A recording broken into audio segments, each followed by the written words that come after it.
As crenças negativas são pensamentos inverídicos que temos sobre nós mesmos e sobre o mundo que atrapalham nossa vida cotidiana e que geralmente aparecem em momentos difíceis.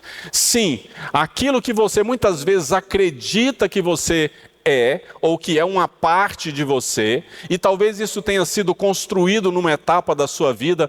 Por exemplo, tem gente que acha, eu sou nervoso mesmo, eu sou assim mesmo, eu não suporto isso mesmo. Você vai acreditando nesses processos e vai fazendo todo mundo em volta acreditar também.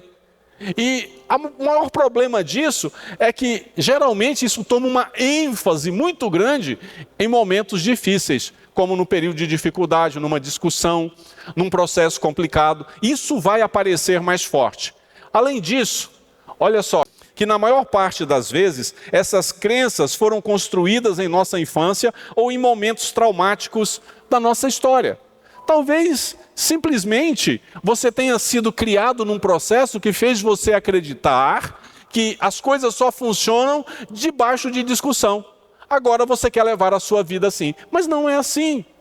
Ou talvez você tenha sido criado num sistema em que, olha, o que realmente vale a pena é isso aqui. Só que a vida está te colocando outras coisas, ou a vida te colocou do lado de uma pessoa que pensa diferente, e aí você quer insistir nesse processo. E você não melhora, às vezes até piora. Então, essas coisas são construídas em nós, e a gente chama isso de quê? Isso somos nós. E a Bíblia diz, não é. Não é. Esses traços da nossa personalidade, e eu já expliquei para vocês, personalidade é algo que se muda, né? Esses traços da nossa personalidade são danosos. E por último, isso surge em forma de pensamento. E esses pensamentos são irracionais e limitantes. O que significa que a pessoa sabe que essas crenças são falsas, mas não consegue pensar diferente. Você sabe que está errado. Quem nunca explodiu com alguém perto e depois se arrependeu? Você sabe que não deveria ter feito isso. Quem nunca fez um julgamento precipitado, ou faz isso o tempo todo, depois se arrependeu? A gente sabe que não deve fazer isso.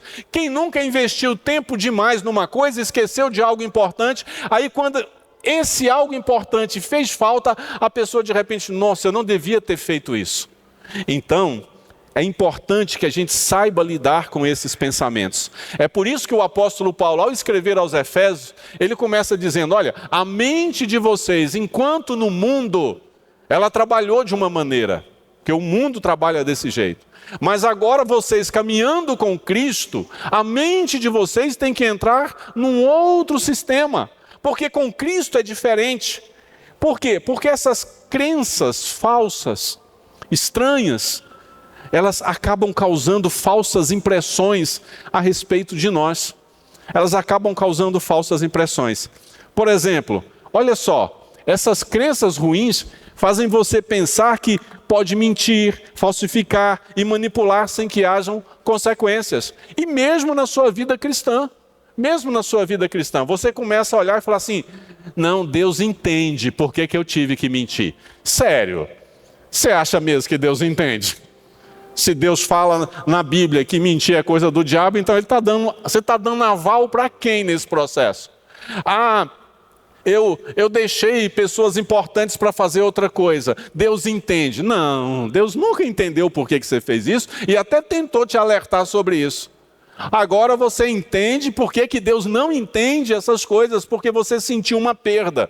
E muitas vezes a gente deixa de corrigir esses comportamentos porque a gente acha que pode fazer essas coisas sem maiores consequências. Mas as consequências vêm, elas sempre vêm e nos afetam de uma forma muito ruim. É por isso que o apóstolo Paulo, ele fala bem francamente, ele diz assim, olha, por isso, deixando a mentira, que cada um fale a verdade com o seu próximo, porque somos membros do mesmo corpo. Vamos parar com isso. E ele coloca aqui uma coisa que talvez fosse muito comum naquela época, mas ele poderia colocar um monte de outras coisas. Não é só não mentir, não abandone, não fiquem irritados demais com certas coisas. Cuidado para vocês não criarem um padrão de instabilidade, de desequilíbrio na vida de vocês. Cuidado para você não ser pego por um vício, por uma coisa que está dominando você, e você não está conseguindo mais sair desse processo.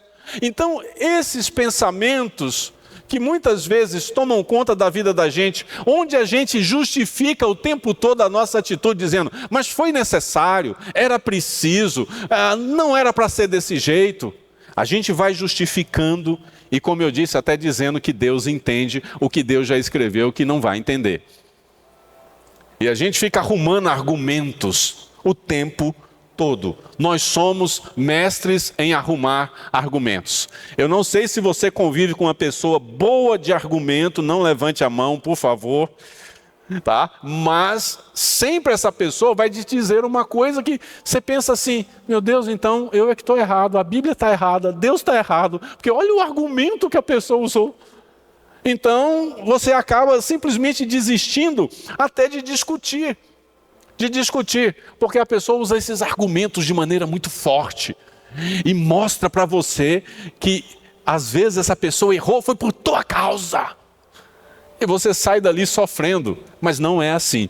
Então, as nossas atitudes vêm dessas coisas que nós carregamos. É isso que o apóstolo Paulo está dizendo e que a gente precisa começar a entender. Quer ver outro exemplo importante? Essas crenças, essas atitudes que a gente vai juntando durante a vida, fazem o quê? Bom, fazem você sentir raiva, irritabilidade e fúria e não saber mais parar. E aí a gente passa a reagir desse jeito.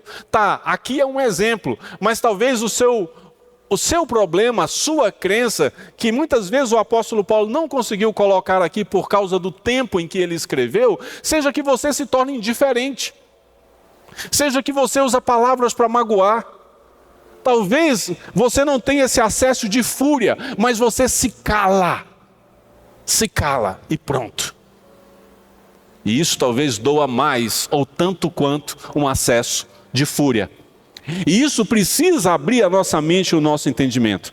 É por isso que o apóstolo Paulo ele diz assim, olha, fiquem irados. A raiva é um sentimento primário. Não tem quem nesse planeta não sinta raiva. Jesus ficou irado quando viu o templo sendo transformado em comércio. Ele fez ali um alzarrogue de cordas e saiu. Fiquem irados. Agora não pequem.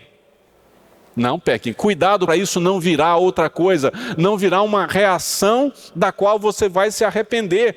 Ou seja, a raiva é um sentimento primário, mas o comportamento que você foi adquirindo transformou essa raiva num mecanismo de destruição, de mágoa, de humilhação para quem está perto de você. Entenderam o contexto? E ele diz, não deixem que o sol se ponha sobre a ira de vocês. E ele diz, nem deem lugar ao diabo, porque essa raiva, ela é uma porta de entrada para o maligno poder aproveitar e destruir seu relacionamento, sua convivência com as pessoas. Pode fazer tanto estrago, você não faz ideia do processo.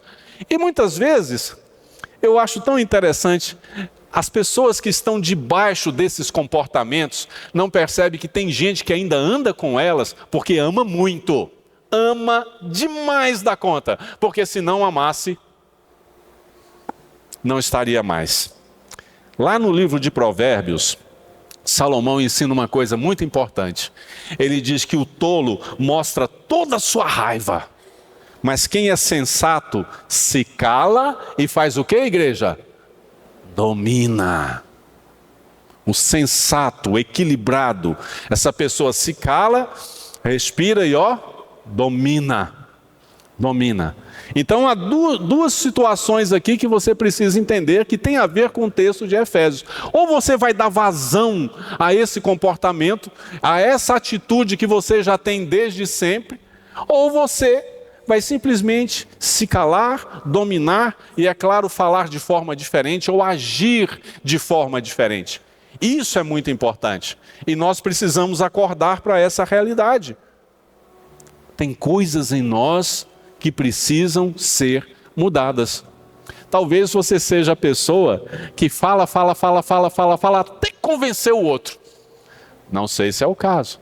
Talvez você seja a pessoa que se vitimiza. Oh, meu Deus, e agora? Quem poderá me defender? Não sei se você é assim. Também não sei se você é aquela pessoa que fica resgatando coisas do passado, desenterrando coisas que já deveriam ser esquecidas. Mas não importa qual seja a sua atitude, você precisa frear esse processo.